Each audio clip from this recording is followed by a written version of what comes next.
咱6年后是搁再举办南洋国际民俗艺术节，邀请18个国家21组团体来到台南做文化交流。那逐天暗时有表演以外呢，伫咧日时文化局也规划外国团体去到社区、学校、公庙等场所做巡回演出，而且要安排无同款的在地文化互因体验。 拍落拢个闹彩彩，兼有人使表演。台南和顺国小头届有外国团队来学校做交流，大个囡仔拼死甲功夫展出来，互众人看。来自纽西兰的原住民看甲欢头喜面，拍扑啊兼赞声，因个是坐落去体验台湾在地的家庭文化。会绕鼓的那个是战鼓，醒狮就是那个跳板凳那个跳狮子。我们希望教练是说，他希望借由这一次的战鼓来让国外的贵宾来挑战。利用这届的交流机会，和小朋友会使了解，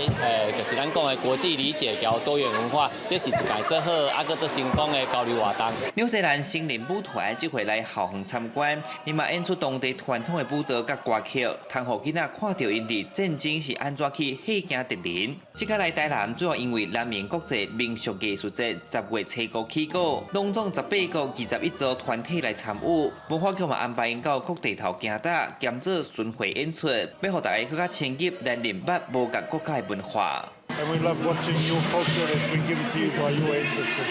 So we're really loving it here. Some of our people are missing home, but yeah, we really enjoy it. 民俗艺术节唔仅是一